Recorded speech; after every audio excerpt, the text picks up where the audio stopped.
Welcome to the Reloading Podcast here on the Firearms Radio Network, presented by Primary Arms. So how's everybody doing tonight? Good. Good. Nice ringtone.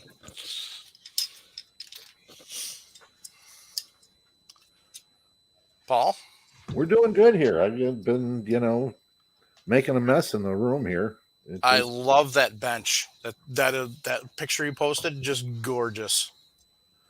Yeah, that was an experiment. I painted the bench black and then got the cherry the candy red cherry mica and mixed that with the epoxy, and then took a trowel and a V-notch trowel and just went through it, and so I got another one over in the side over there that's going to get done when this one gets finished up. Nice. And then one more bench gets over there. So yeah, it's a pain in the ass to play with, but it's fun. If it wasn't worth it, then you wouldn't be doing it. So yeah. And then Chris told me that, he's going to pay me in 10,000 lot primers. So I figured, okay, he's going to, just come out there and do a couple of benches for him, 10,000 primers per bench. Okay. If he can get me some H4350, well, that, some 8-pounders, that'd even be better.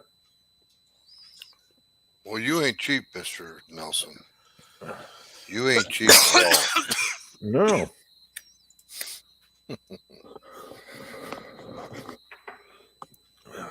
Got to have something to load with. I mean, you get primers, brass I can get. I just can't get any good powder now.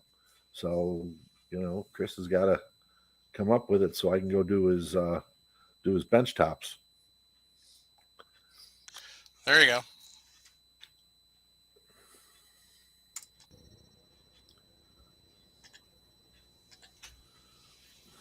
What about you, Jim? What have you been up to? I went up to Harrisonburg, Virginia. I kept the SR40 safe, sound, warm, and undercover, under wraps. That's about it.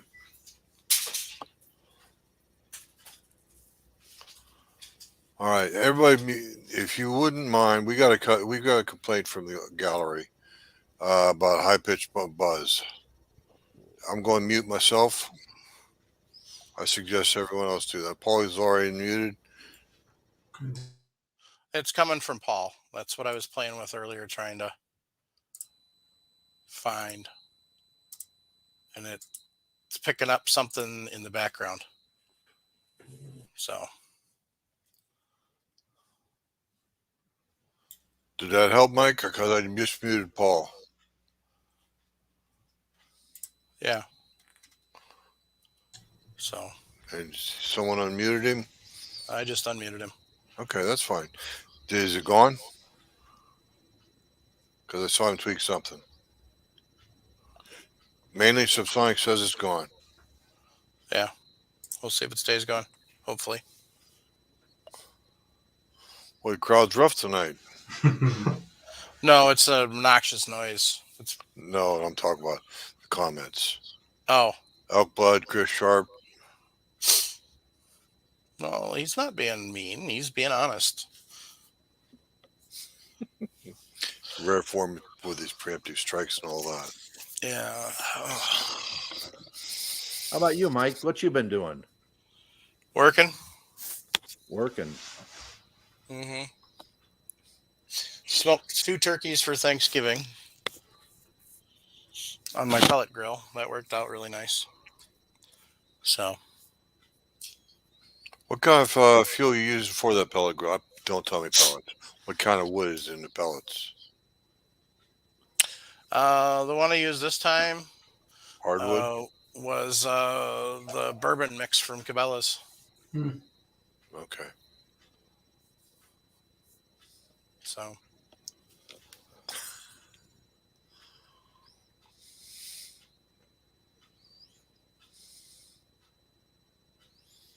That's right, Daniel. Daniel Anderson has a comment out near Bear Creek. They make good fruitcake. We're joking about Miss Kitty's fruitcakes, but Bear Creek Arsenal is actually about 1,500 yards from where I work. You shut your mouth. Fruitcake is not a joking matter. Want to bet? Yeah. Well, shut. It depends upon who makes the fruit cake.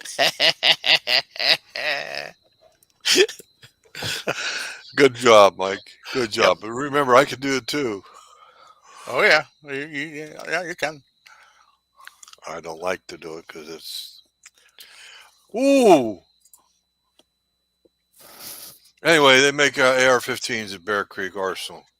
Yeah. There's quite a few people in where I work that used to work at Bear Creek.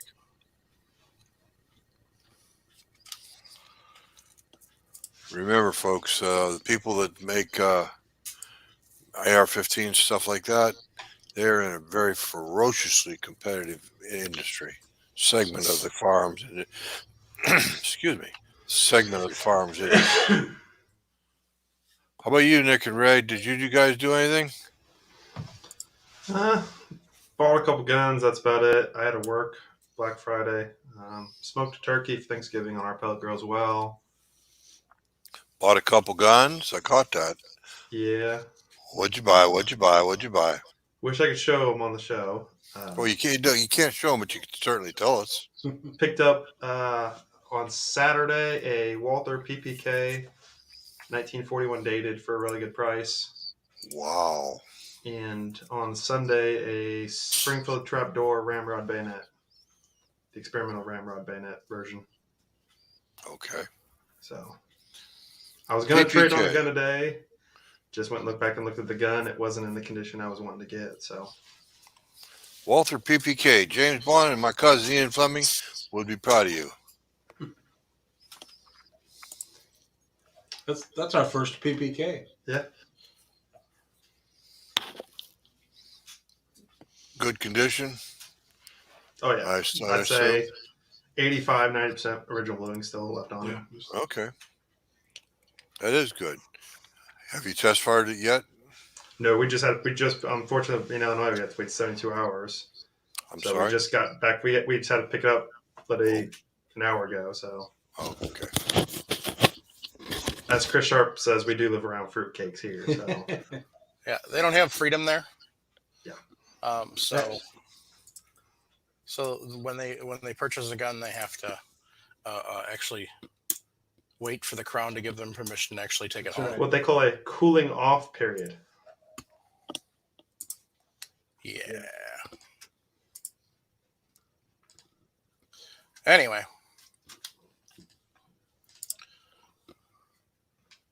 I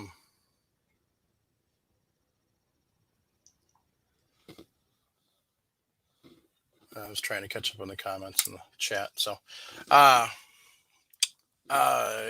over in the gun library now. So now I get to buy guns. It's kind of fun. Some of the stuff you see coming in lately, it's been mostly ARs, but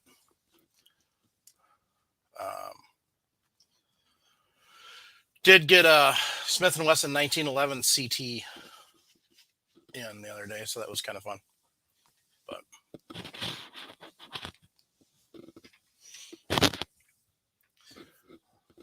that's about it. So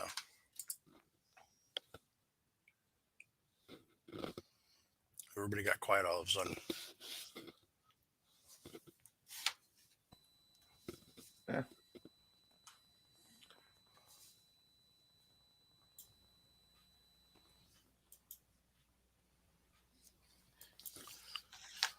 All right.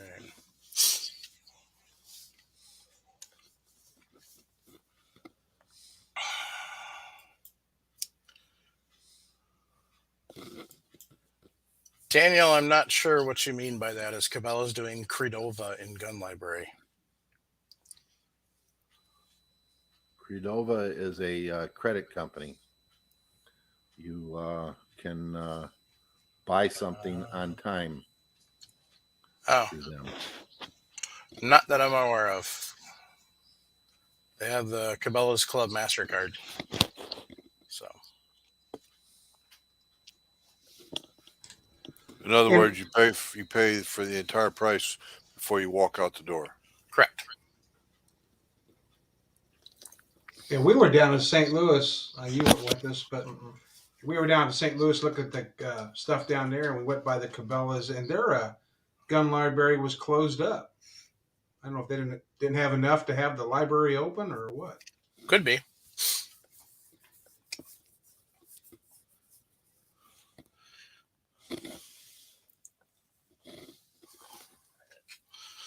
Definitely could be. That's not good. My boss is texting me at this time of night.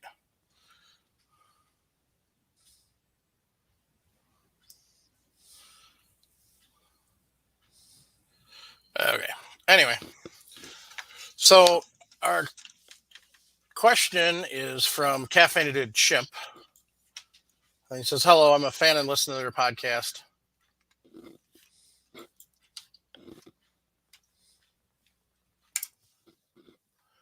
Thank you for all the good content you guys and gal put out. I've been reloading handgun for the past couple of years on a Dillon 550, 9mm, 38 special, 45 auto.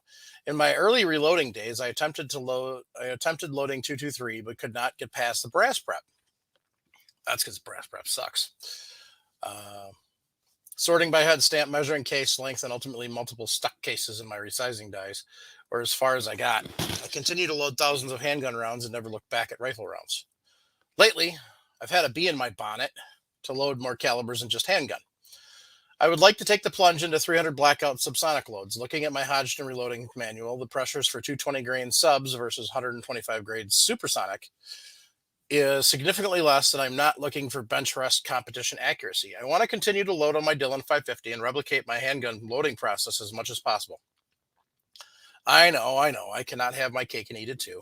However, with 300 Blackout subsonics, would it be reasonable to use mixed head stamp brass and load on a Dillon 550 using all four stations? Appreciate your support, Caffeinated Chimp. P.S. I'm happy to start a GoFundMe for a new chair for Jim. I believe we would all benefit from this.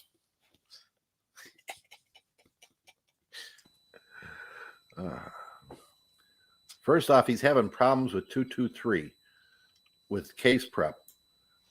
Don't sort them. Why are you sorting 223? Somebody probably told me he had to. If you just loading plinking rounds, don't sort. 2, lanolin is your friend. Amen. Pure, strict, 100% lanolin, pharmaceutical grade. Paul's right. I agree with him 1,000%. So,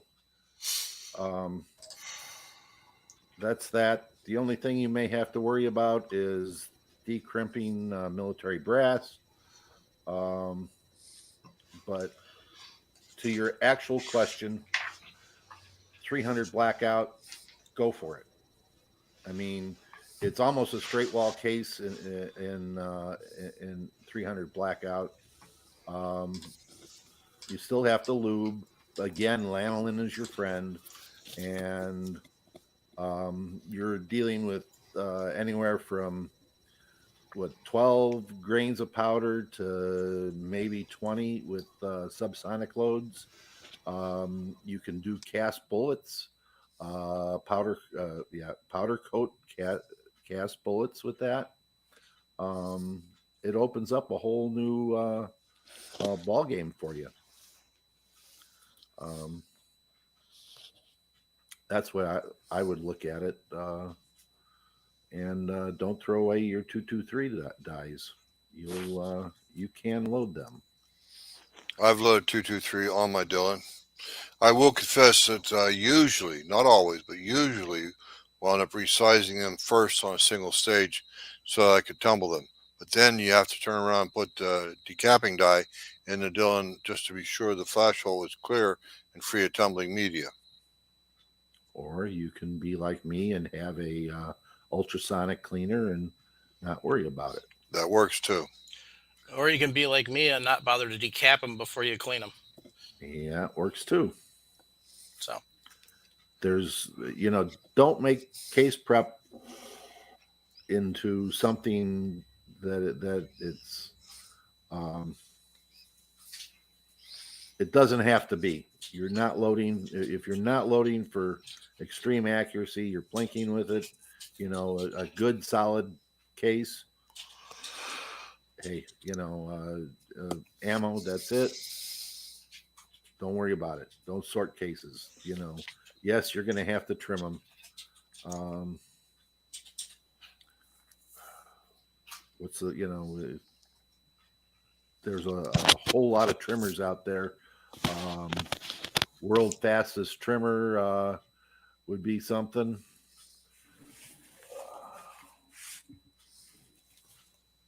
Yeah, I would definitely look into the one WFT. It's I don't have mine around here at the current moment. I'd show you. There's Paul's got his, so it's nice, simple, drill mounted, or if you have a drill press, easy peasy. Yep. It's hard to screw it up. Yeah, and that does that one do the chamfer, Andy Burr? No. Yeah, so that's a separate step you have to do, but Is it the Gerard that does the all three? yes. Okay. That's one of the. That's one of them.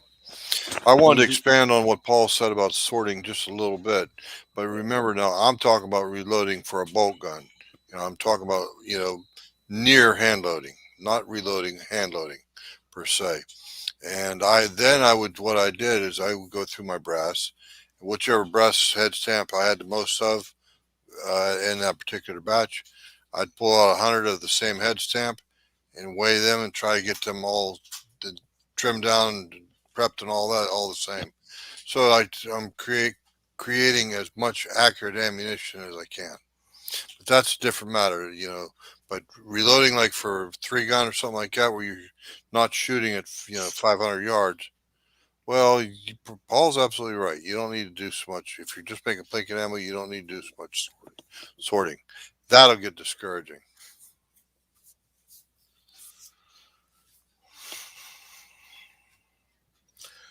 So basically,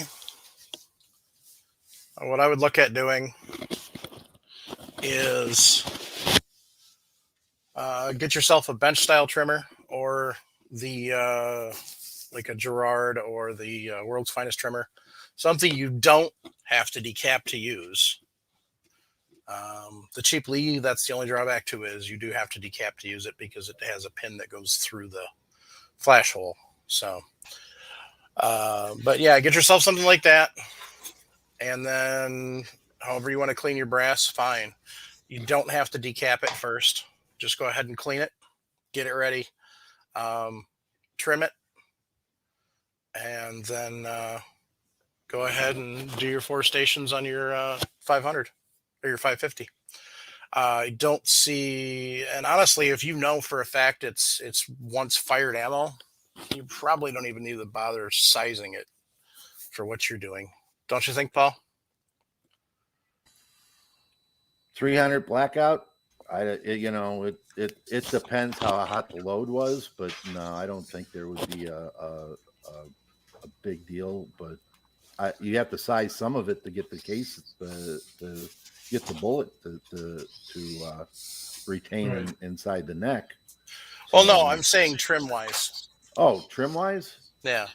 Yeah, you know, on a medium load in 223, you can go a long time before the brass grows. Right. You know, so I would just look at it and just go ahead and just load. Set up your you know, a World's Finest trimmer on that. Go through it. It doesn't take much time. Easy Trim is another one that's out there. That I think it's Easy Trim 2. It does the it chamfers the and deburrs the case at the same time. You know, and you can, you know, sky's the limit as far as those things go nowadays. Yeah. You can get, you know, a Gerard for you know, $500. It does everything. You can get a Henderson for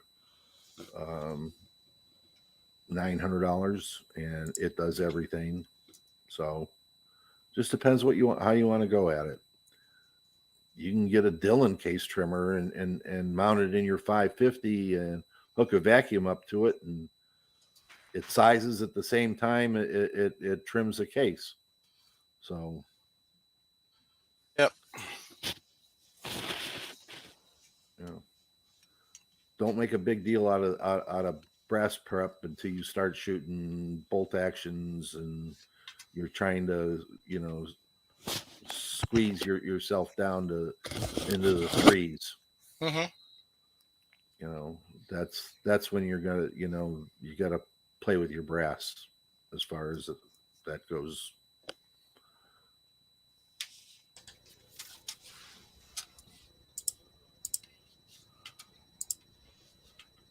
Yeah, I think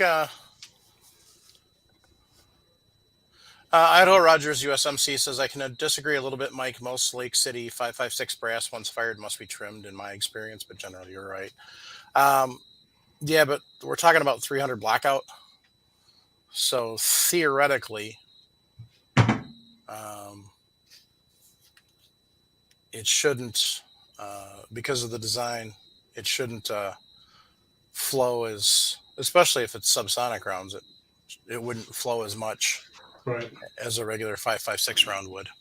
Now, if he's going to convert 223 brass to 300, he's going to need a few other things. He's going to need a mini chop saw. Yep. And a few other things. But yeah, he'll need a mini chop saw. He'll need the resizing dies. He's going to need an annealer of some sort. Annealer, yeah. Because otherwise, that brass is going to have a really short life. Yeah. And that is a scary picture.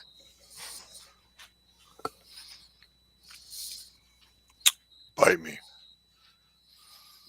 Nah, I don't know where you've been.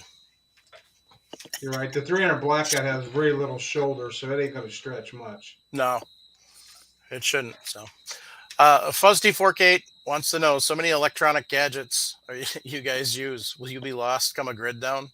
No. We can all do it by hand. I mean, yeah. Yeah. It just means that we won't be able to communicate with the rest of you, so the podcast will be offline for a bit. So, I think all of us, we started with nothing electronic, so we know how to go back to it. So yeah, I started with the Lee hand trimmer, powder dippers, Lee single stage press, Lee dies, and used it to make a 5-shot group at point of 308 at 0.33. So. Yeah, I think Lee's got some good innovations. I just wish they'd get away from some of the plastic parts, just. Yeah. The problem with that is they're trying to keep costs down. So Exactly. And plastic is cheaper than die-cast aluminum. Yeah. Or even pot metal. So. Yeah, that too.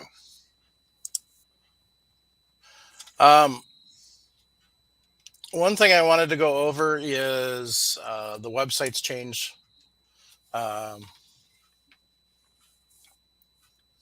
So we switched to it's firearmsradio.net is where the podcast will be now, not firearmsradio.tv.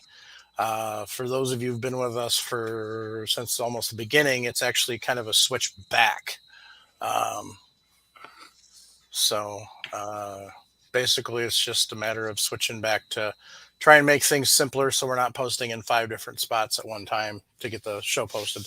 The unfortunate thing is they did this Friday, and I was going to post a couple of shows on Sunday afternoon and looked at the directions and went, huh?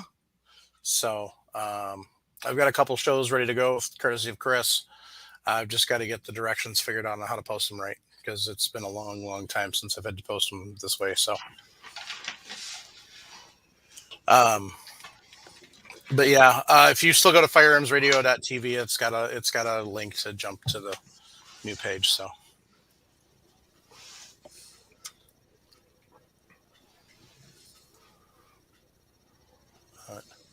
Yeah, so I think it's definitely not going to be too bad for him to jump into 300 Blackout.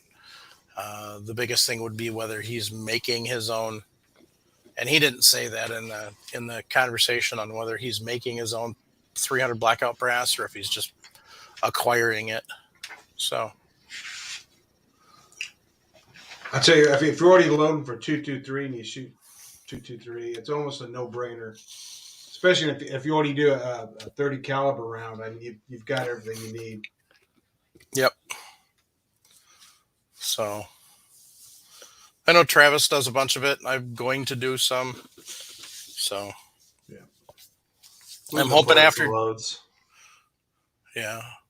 We I'm actually hoping. tried to shoot some the other day, but they were giving Yeah. us issues. So Yeah. Uh-oh.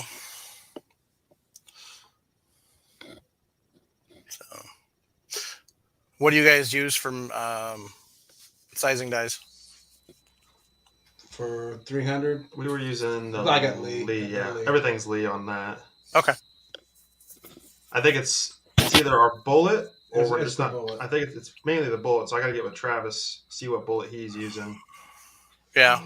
Because what we're getting is we think it's hitting.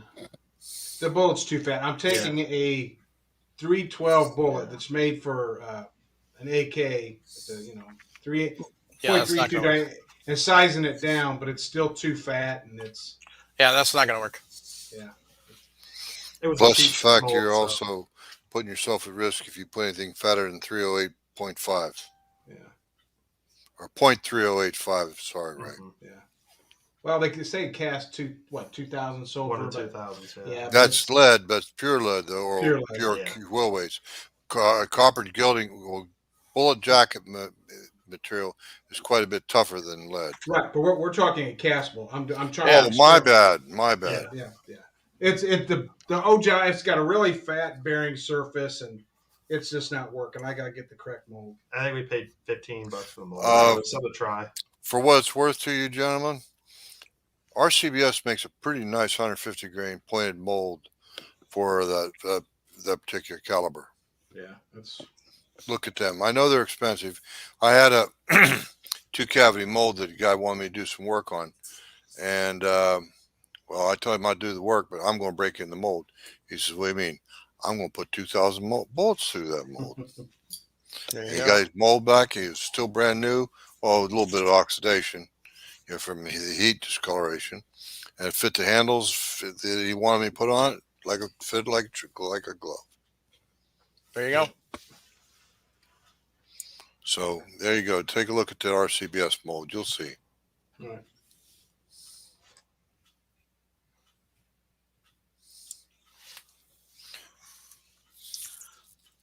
Yeah. That's the problem you got to be careful of is some of those 308 or 30 calibers are a little bigger, and so Mm-hmm. you can run into issues with that. So Paula, that's pretty generous of you if you're serious. Truly, that's truly generous. Paul, he is in Discord, so you can hit him up there. Paul is volunteering to help him out if he's looking for. So.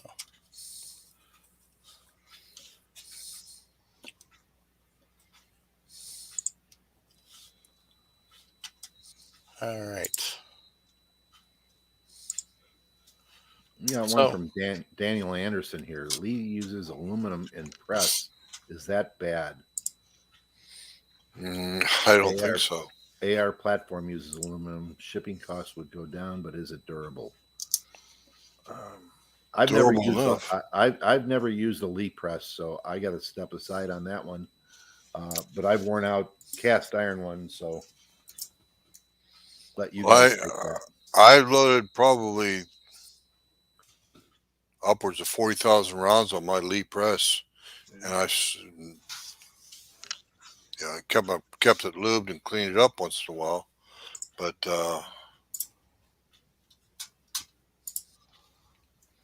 I had no problems with wear. One thing I did do is I added a fourth post to my 3 posts.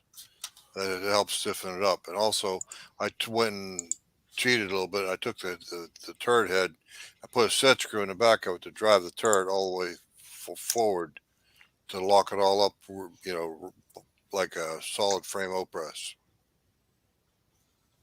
I'm sorry, Nick. I think I interrupted you. Go ahead, please. That's like we've used Lee our whole life, or as far as in reloading. I've gotten some amazing groups like my 6.5 Creedmoor. I've gotten at 200 yards under half-inch groups, and that's on Lee, and that's using standard Lee dies even. So Yeah, if you're going to load at the amount that some of the other guys, tens and thousands of rounds a year, yeah, then you're going to want to step up to a better press. You'll wear it out. But if you're an average plinker, I don't think you'd wear it out. I mean, there again, depends how much you reload and how much pressure you put on it. Anything can break. And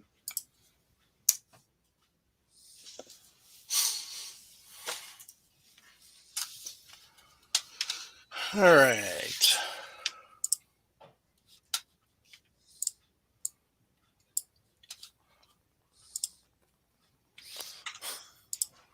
Here's one for Paul right here.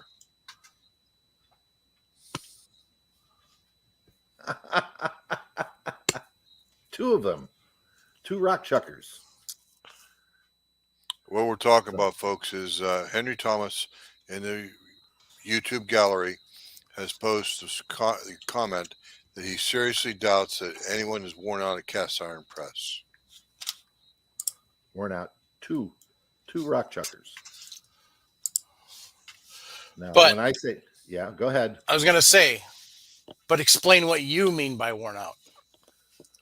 The RAM becomes becomes out of tolerance for me. Okay. In other words, if you take your RAM and you measure your RAM and you put a dial indicator on it and check to see how straight it is, excuse me. I find that if it gets over 5 thousandths, it doesn't turn out good reloads for my prairie dog shooting. So that's a worn out press to me. Yeah, so that's the thing is he's talking about with hand loading versus reloading. And we've kind of described that in the past. Hand loading is a lot more, not necessarily serious, because even reloading is serious because you have to pay attention. But hand loading is definitely more detail oriented. Yeah, shooting P-dogs is a lot like shooting bench rest. Yep. So it's very, you're looking for very precise. You're looking for concentricity and everything else all in the one shot. You're not just kind of slapping stuff together.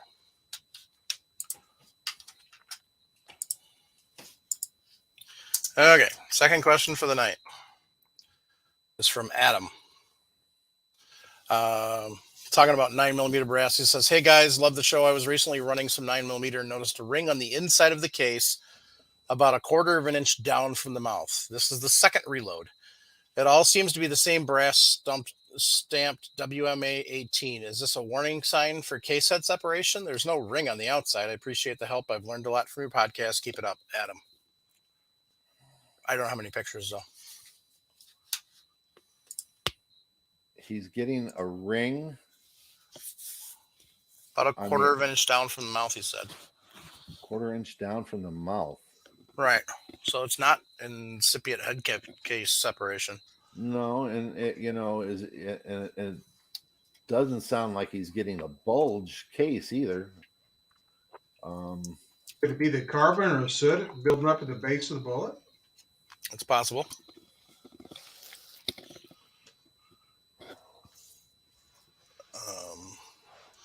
I'm going to send him a email back with qualifying questions and see if we can get some pictures. So, I was looking around on my bench to see if I had any 9mm laying around. I don't see any at the current second. Oh, there we go. Henry, Sierra Bullets, yes, has loaded 100,000 rounds on theirs. They use Redding presses, and if you can't get in there now to see what goes on, they've stopped tours and everything else there. But I've been to their to the factory and talked with their ballisticians and everything else there. They still replace their presses regularly. And I was going to show you that I've moved to the RCBS Summit press here because of the size of the RAM and the amount of bearing surface that I have on it, and also that this is the all adjustable up in here. I can tweak the head and that, and the die moves instead of the case moving. So it's a little different. So just to try something different for reloading. It's a more accurate press that I've found.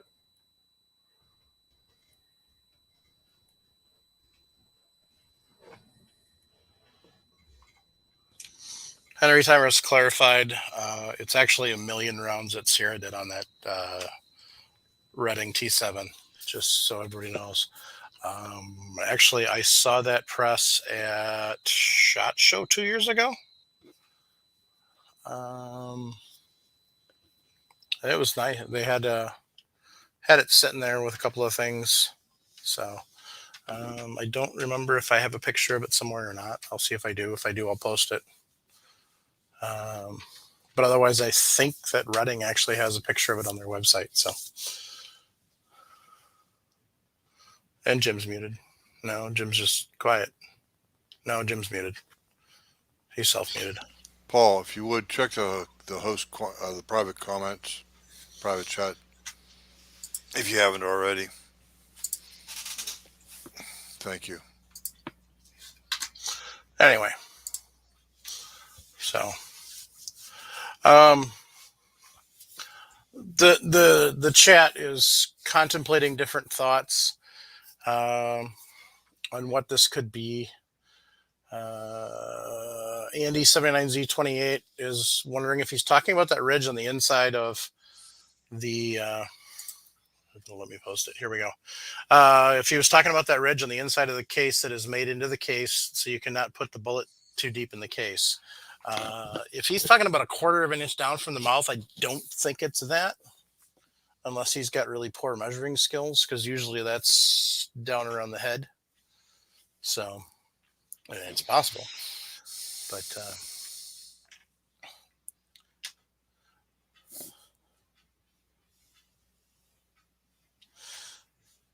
the only thing I can think of is, like someone had said, carbon buildup from the bullet if there's not cleaning the cases well enough. Because depending on what he's loading with a 9mm, it could be a shallow bullet seat.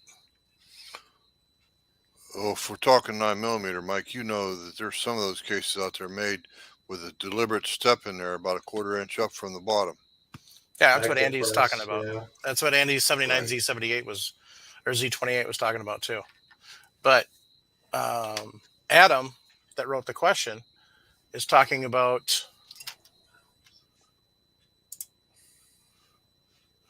1/4 of an inch from the mouth. So what Andy and Jim were just talking about is on the inside of the case down here, there is a heavy almost shoulder, like a little shelf. Yeah, heavy shoulder. Yeah, that's put in there, and it's got the hole in the center for the same size as the primer cup. But then it's actually it's almost like they put an extra false bottom in the case, is essentially what it looks like. And they do that so you can't overcharge the case, and they do that so you can't set the bullet too deep. But what Adam's talking about is the opposite end. He's talking about up top. And when you look at your bullets, and I didn't think to grab a 9mm bullet because I wasn't thinking.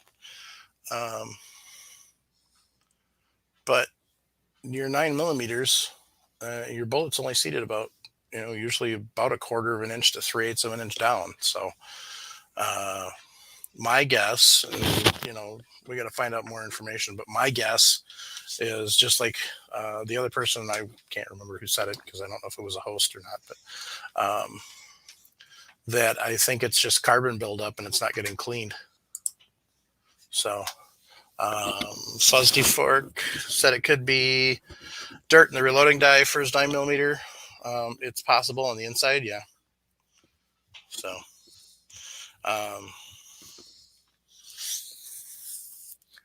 yeah, I mean, there's lots of different possibilities that it could be. So I'm going to ask him a couple of follow-up questions and see if we can get some pictures too. So we'll readdress this on another show.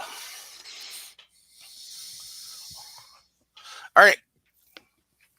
So here's our last thing for the night. One reloading related Christmas present you would like. Starting with Nick.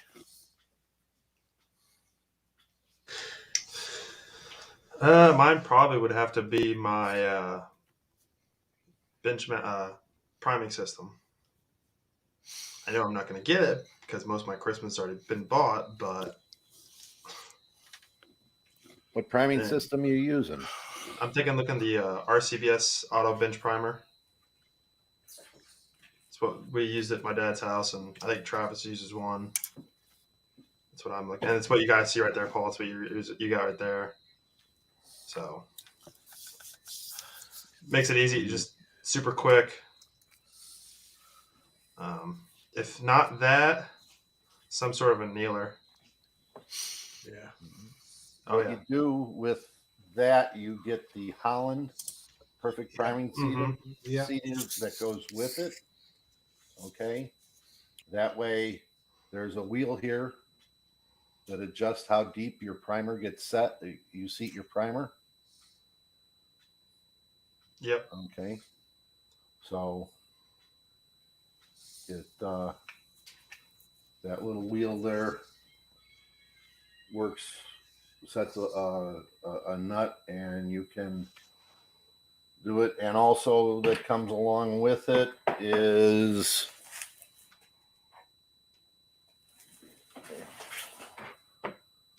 a gauge, Yeah. dial indicator. So you can tell when your primer is seated correctly. Is the gauge only left on while you're setting it? Once it's set, you can take the gauge off? No, the gauge you set your primer, then you check it with the gauge. Oh, okay. I see what you're saying. Okay, so let's see. Here, no.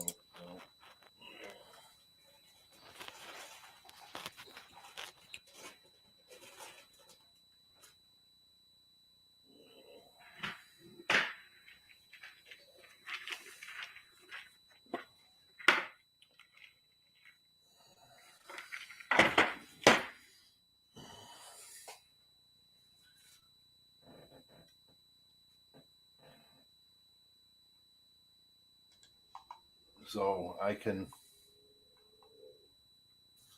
Go up a little higher, Paul. There you go. Yeah, I'm sorry. No, you're fine. Yeah, it tells me, like here, basically, well, right now it's saying I'm 0, but I'm trying to do this, but I got it 1,000 under the case on a Lapua case. So on 223.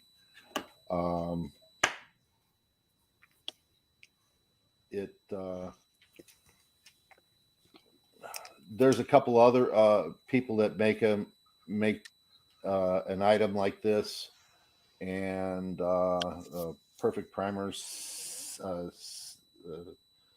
is another one. But Holland sells a whole set, and I think if I remember right, you can buy the whole thing for $250, including the RCBS bench primer, or you can buy it as an add-on for about $1.25. So that's what you're looking at.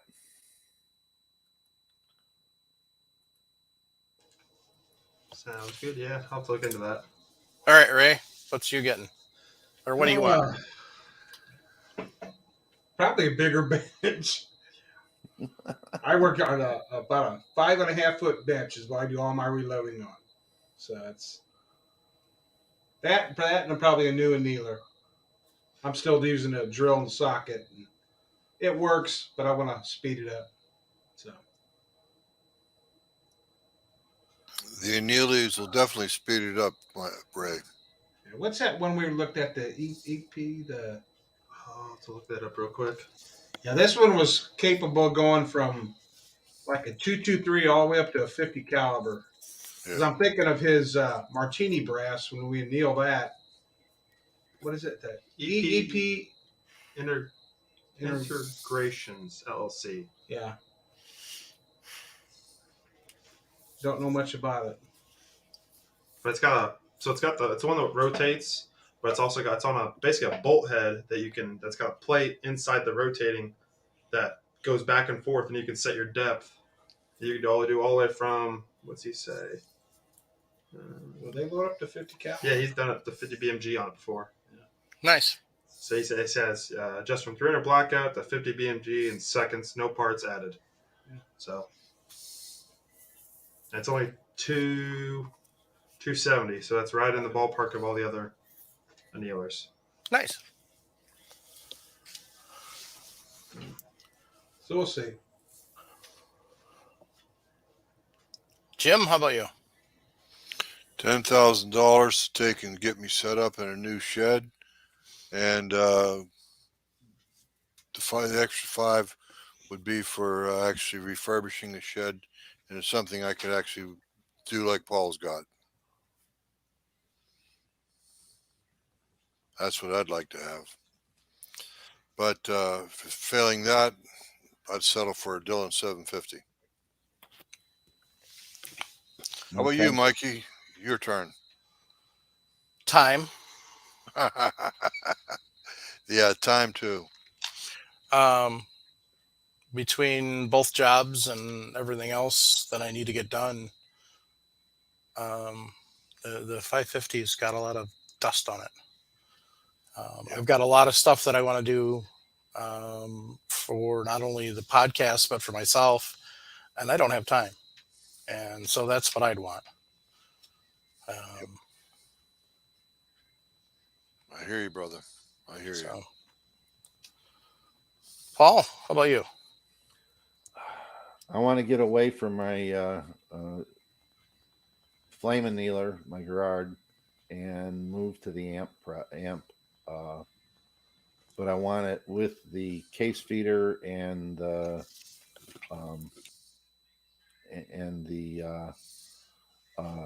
indexer, so you don't just load it up and go. That's only $1,300, I think. 1,300 plus another 1,300. Oh, ouch! God, I didn't think it was that bad. I suppose prices have gone up though. So, well, you got to have the case feeder for the Dillon case feeder, and then the indexer, which takes the case, drops it in, Right. takes it out, and puts it. That's $1,300 last I saw, Okay. and $1,300 for the amp. So Okay. I So, had yeah. no idea it was that painful. Mm-hmm.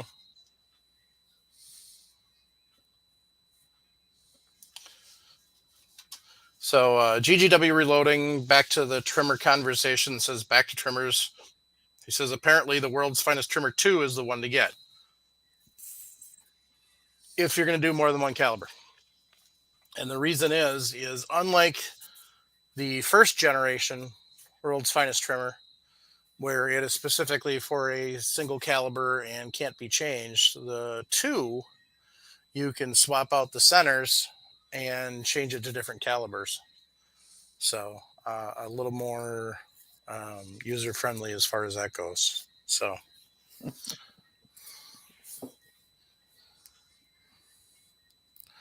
but I think there's other options if you're going to do more than one caliber. So I don't know if world's finest trimmer 2, I suppose if you were going to do 2 calibers, maybe, or 2 cartridges, I should say, not calibers.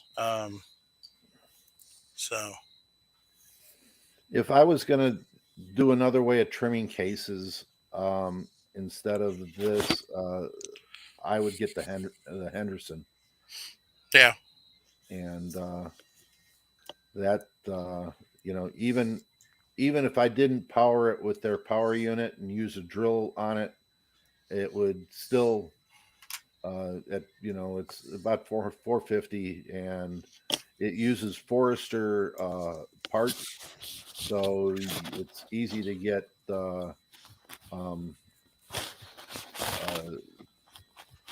guides for it and everything else, and you can set it up to it does everything at one time and is pretty quick, and it sets up nicely.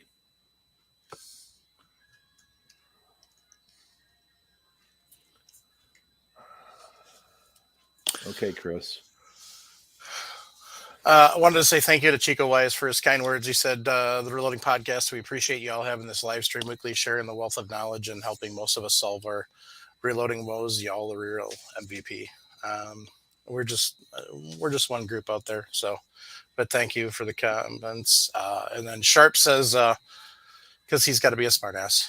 Reloading Podcast, I really enjoy how you replace Travis with Paul and spending our money. So glad only one is on at a time. God forbid if both were on at the same time. LOL. So, Sharp, you're a shithead. That's said with respect and affection to the listeners. If you can't hear the chuckle in my voice. So, happy Tuesday, John's hand loading. So, Anyway.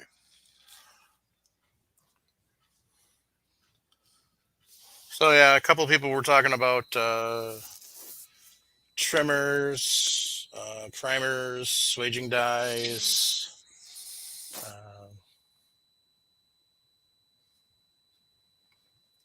And Primal Rights Primer Cedar was the one that Paul was talking about earlier. That's the exact name. So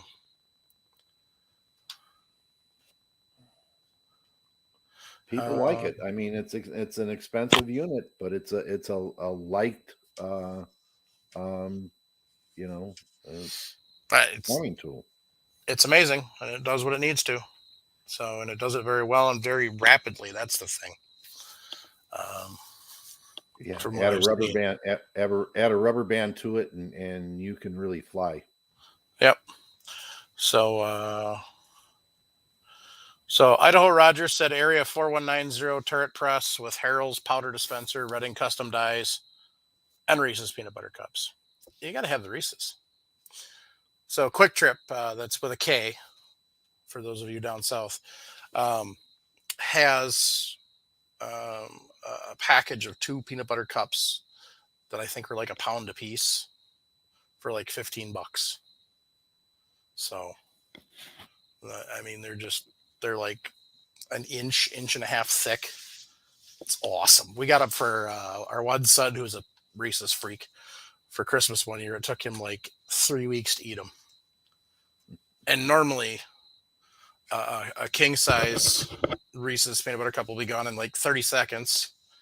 And like a bag of the minis that you got to unwrap usually lasts about 20 minutes. So that gives you an idea of how fast he inhales those. But yeah.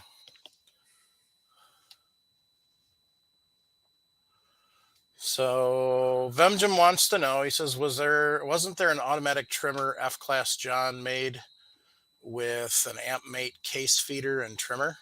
There might have been. I don't remember. No. So No. In fact, he's switched over from Gerard to the Henderson. okay. So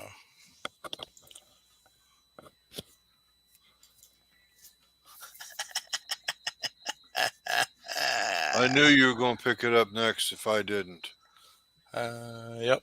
Paul Loud said, add Chris Sharp. You know how Jim loves us powder coating. So Ain't happening. Forget it. I'll try them, but I'm not going to do it. see, I love Reese's, but I especially love them when they're chilled. You bet. Oh, just marvelous. And my go-to concrete mixer at Culver's, Reese's peanut butter cup and M&Ms. Done. And for those of you who don't have Culver's, I'm sorry. So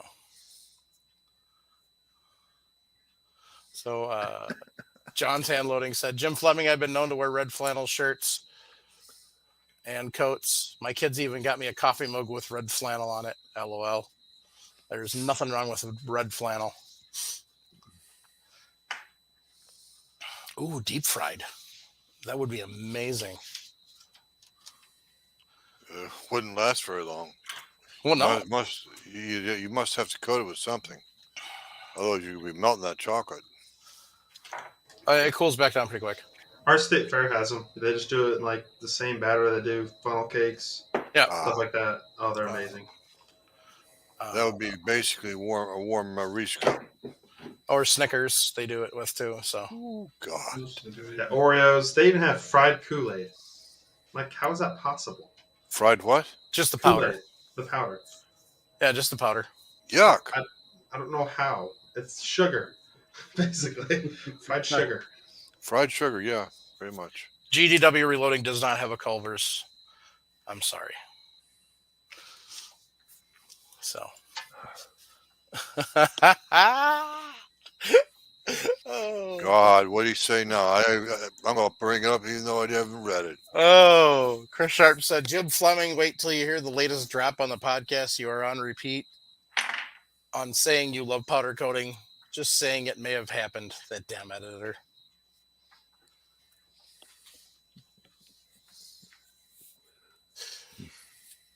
Just because you love state fair food does not make you a FUD, John. The guy that was wandering through the gun library bitching about AR assault weapons the other night is a FUD in the truest sense of the word. He was walking through bitching about, says, those are only supposed to be in the hands of the military and blah, blah. And I wanted to walk up and I just wanted to smack him upside the back of the head and say, okay, so now you've been hit with a more dangerous weapon than any of those ARs. And to see the look on his face as he tries to process what I just told him. For those of you who don't pay attention, hands and fists kill more people than all rifles, not just ARs, but all rifles, and that includes 22s in that category. So, so for anytime you're having conversations with somebody and they said that they're dangerous and they make killing everybody easier, no. So These are just as bad, if not worse. Right? Yeah. Baseball bats and hammers are worse. Yeah.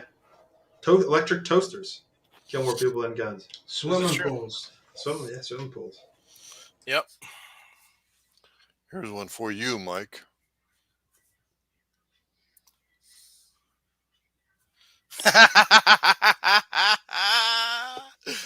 Paul Loud said, would your hands be on full auto reloading podcast? No, I just need one shot. Single, semi-auto. Knockout. No, I don't. Just get his attention. So Yeah, people are so ignorant sometimes. yes, they are. Common sense is no longer in common practice. So, Pretty uncommon anymore. yep. Well, we sit down and we contemplate all this stuff, and these people that are sitting there saying, getting rid of something is going to stop people from killing each other, ain't going to happen. No. It just isn't. I mean, people are always going to want to harm other people. Yep. So, if you see somebody chasing somebody down with a skateboard in their hand, what, right? Yep. So the only thing I want to say about, because I don't think we've been on since the verdict came back in the Kyle Rittenhouse trial. It came back the way it should have been. You can have all sorts of conversations about it, but here's the bottom line on the whole entire situation. Should he have been where he was? No, absolutely not. But that's not what they put on trial. What they put on trial was the right for him to defend himself once he was in the situation. That was what was on trial, and that is what the jury decided on. And they decided correctly. Doesn't matter how you get in the situation you're in. Once you're in it, you should have the right to defend yourself. And that's what the whole entire case was about. And that's what was decided, is yes, you can. Now, I mean, I don't know of anybody who actually is going to say that, yes, he should have been there in the first place, wandering around with an AR. If you think he did, okay, fine. I'm not going to argue that point with you because I can see both sides. My personal opinion, he shouldn't have been there in the first place. Bottom line, he was there. So that's a moot point. And they didn't try him on that. They tried him on defending himself. And that was the correct verdict that came back, which was not guilty. He did have the right to defend himself. So. Yeah, this wasn't Massachusetts or New York or someplace else where you have to retreat. Mm-hmm. There is no retreat in Wisconsin. It's basically you can stand your ground. But he did retreat. Yeah. And they got caught up to him, and he defended himself. Yeah, the FBI drone footage is kind of huge in that case. Yeah. So. But like a lot of people have said, it shouldn't have ever gone to trial. That's my point right there. The only reason it went to trial is because of politics. The media, the screaming liberals and the crybabies. And I mean, I watched a lot of lawyers take this case apart on YouTube.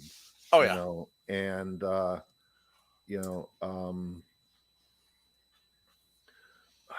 they are so left-leaning to try to make it look like, it wasn't a self-defense, that he was there to do something. Mm-hmm. And no, that's not what it showed on the videotape.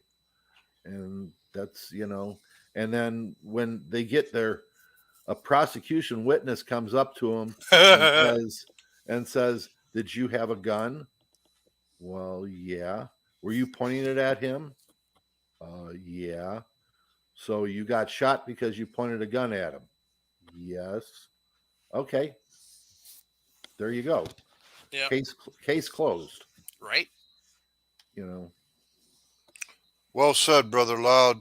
He put up the comment with complete sense. His comment is, you can't pass enough laws to stop evil. Mr. Loud, I agree and I respect that.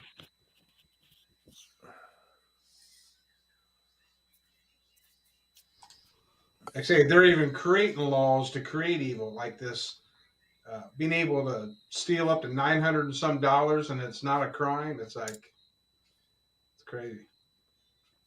I just highlighted this comment. I'm not going to bring it up, but there's a comment from Jen Champ Jr. that everybody needs to take a look at, and needs serious consideration.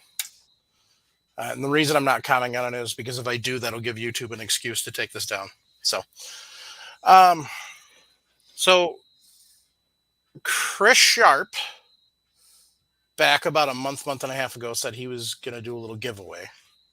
And the winner of that giveaway is Michael Dunn. So, Michael, if you hear this, get a hold of Chris so we can get your address and send you what you won. Now, What do you win? What do you win? What do you win? I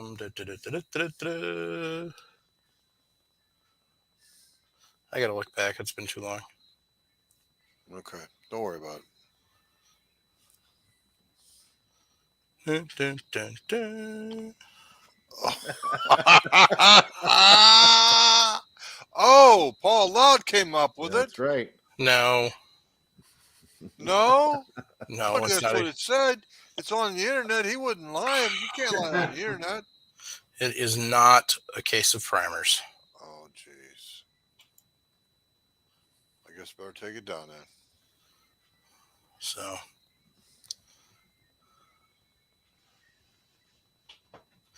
Universal Bullet Seating Die from Frankfurt Arsenal. Ah, okay. So that's a cool That- prize. Chris even put the comment up with that. There you go.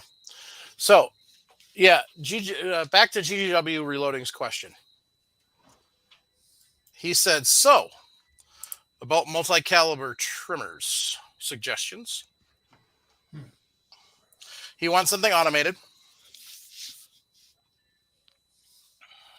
Well, that kicks me right out of the panel because my multi-caliber trimmer is my Forster trimmer. Yeah, but Well, it can you be make powered. those automated. Yeah, you make those automated. Yeah, I know. I So- did. I put it.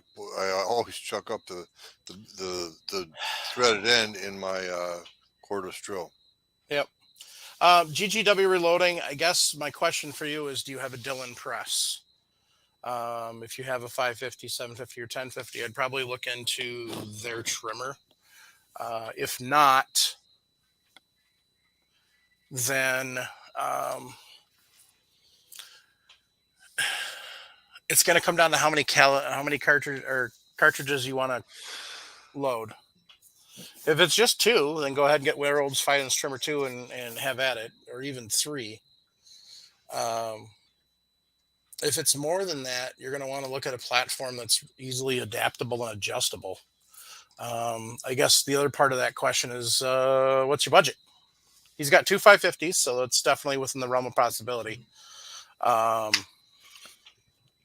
one thing I've heard about those Dillon trimmers, when you put your shop vac onto it, they make a racket. You better wear your hearing protection.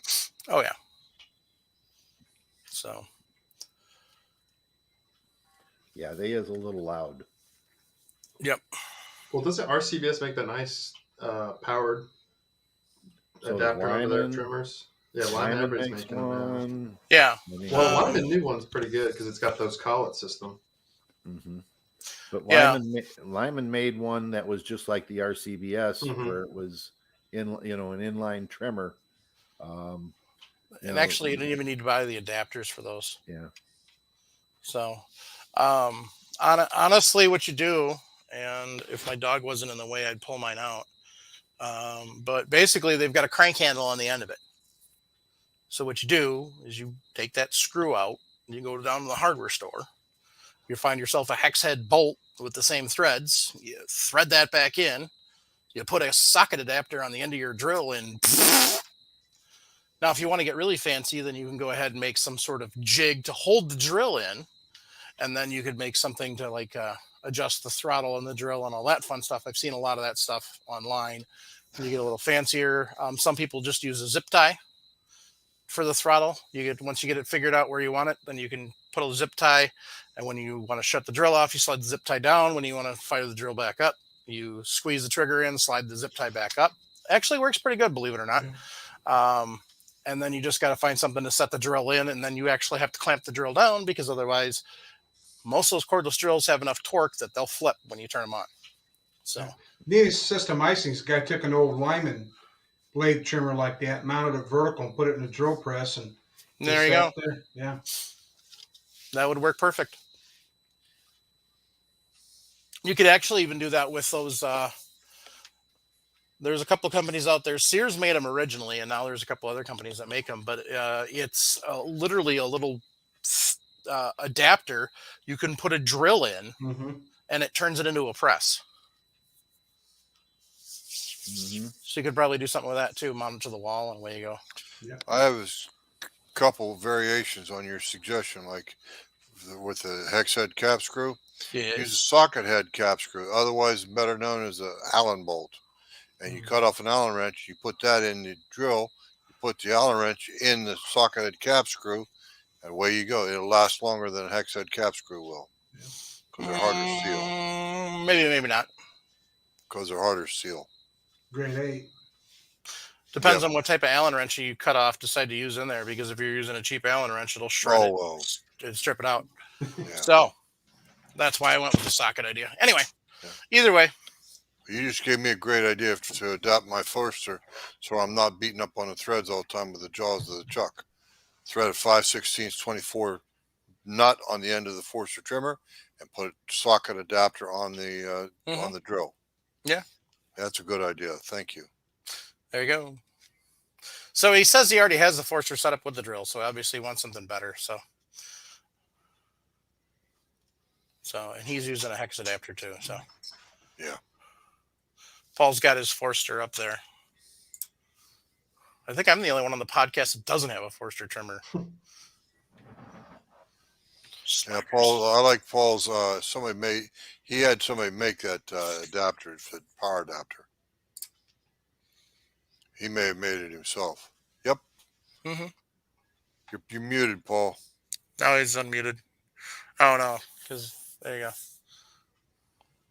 Yeah, the power adapter. That's nice looking. This is from Forester. Oh, okay. Yeah, this is from Forester. They're a couple of bucks, not a big deal. Yeah. Nope. But you can see this one. All the bluing is faded off of this. Mm-hmm. Wow. It's been used a lot.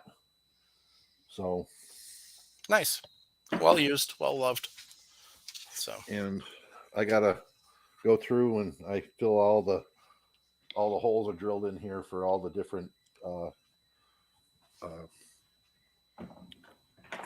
You sure that's not a Pinocchio board?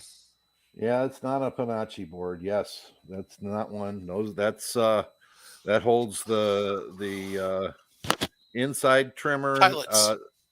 inside reamer, outside reamer, and the pilot. Oh, I'm just giving you a hard time. I know it's pronounced pinochle. I know. It's spelled Pinocchio. And it's not pinochle. Pinochle is played with either 3 people or 4 people. Jim, are you talking about cribbage? You're yes. Talking about yes, cribbage.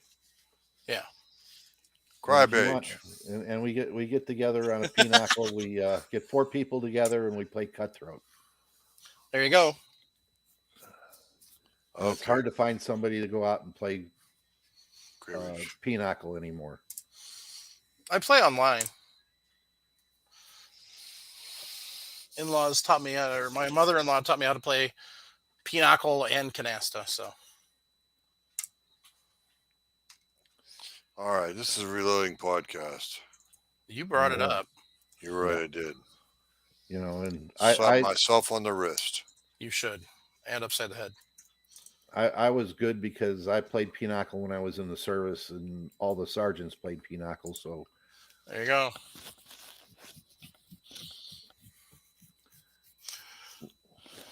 So, gang, I haven't gotten December's patch of the month yet. Well, that's because it's not December yet. But I've seen a picture of it. It's pretty damn awesome. Here is, once again, November's. Turkinator and Live Every Day Like It's Black Friday, which is a helmet with a set of NVGs. So.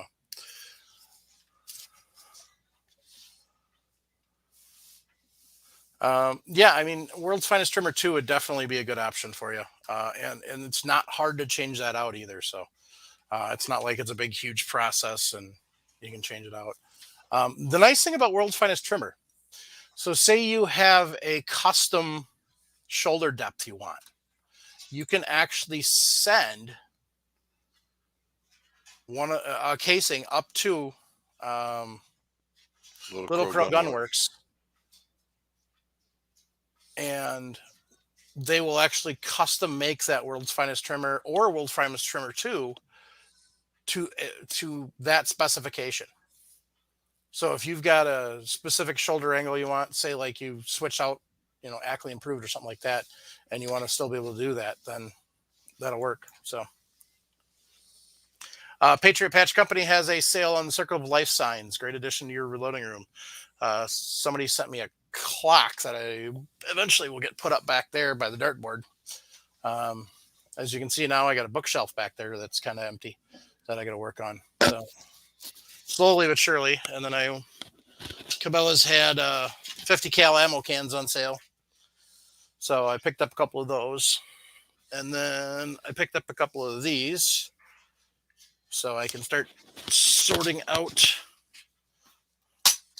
my stuff a little better. Hey, there's my gloves. Been missing those for a couple days. Weather got nice on Sunday, and I forgot that I had put my gloves in ammo can, and I've been looking for them. Couldn't find them. So, Primary Arms, they're sponsor of the show and of the network. They've got a new financing program going now. So a bunch of Rise Armament, AR parts going on.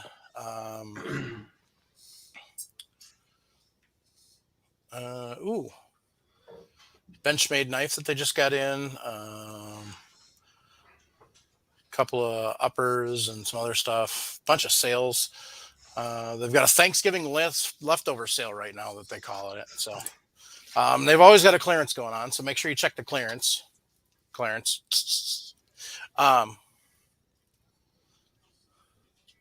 And just kind of check that out. They've got different stuff going on. They've got a really good supply of AR and AK parts if you want to build your own type thing. So remember that coupon code is FRN if you're buying a Primary Arms optic. Then you get a mount for free. So, but yeah, make sure you check it out. So, all right, gang. Anybody got any shout outs?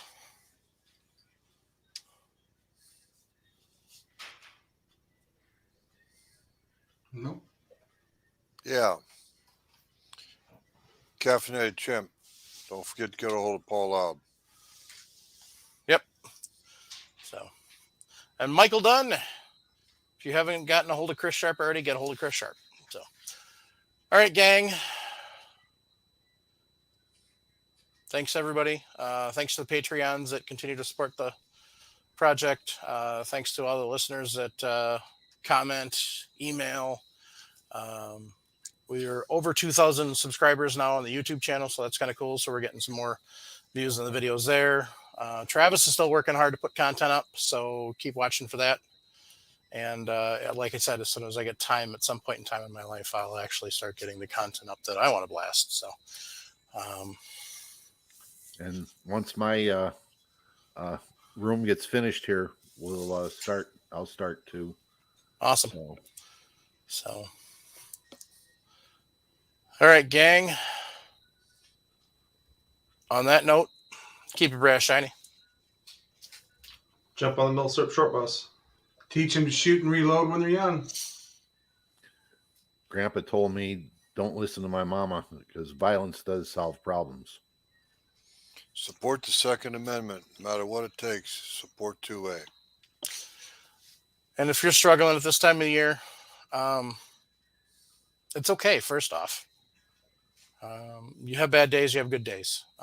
Don't think that it's a sign of weakness that you have realized that you've got some stuff going on you just maybe can't handle by yourself and you need help.